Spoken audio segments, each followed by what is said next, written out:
Tai palauk, šitie namai čia jie kokioj gatvėje randasi, kokiam rajone? Laurų? Tie vaikščiukai kur, ne? Vargšiukų. Ne, čia labai prestižinis rajonas.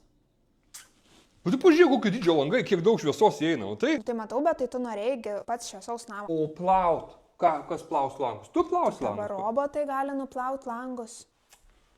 Oi, terasa, kokio dydžio? Tai čia gerai. Tai čia blogai. Kodėl? Tai mes tiek draugų neturim, kad užpildyti tokią terasą. Aik, tu nejokau. Ne, virtuvė, man atrodo, žinau, kažkart sakau, yra per didelė. Tu joje gamini 2 kartus per metus. Tai būtent, žiūrėk, tai kam tokia didelė virtuvė negaminimui? Tai pas mus aš gaminu.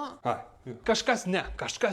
Kas ne, kad viskas erdvu, gražu, stilinga su dizaineriu padaryta ir nuo A iki Z įrengta? Jo, bus tas. Kas čia? Darbo kambarys. Kas ten? Palėpė bus kokia? Ne, ten 2 aukštas yra 3 miegamieji, 2 vonios kambariai. Žiūrės balkonas? Aha, yra balkonas didelis. Čia čiurlenimas. Upė teka. Teatro priebas? Jo, šalia yra.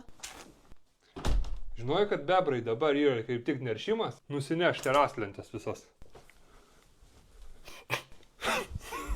Einam čia šalia esantį pažiūrėti. Žiūrėk, tai ko tu iš vis nori? Nežinau, bet aš pamatysiu, iš karto suprasiu.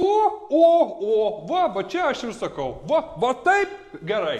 Tai kad David čia tas pats, tik kad neįrengta. Yra kur atsisės, aš televizoriuką užteks, pastatysim, išskleidžiamą lovą. Viskas, aš skambinu, kad mes imsim tą įrengtą. Kodėl? Todėl, kad su tavo tempais mes niekad neįsirengsim.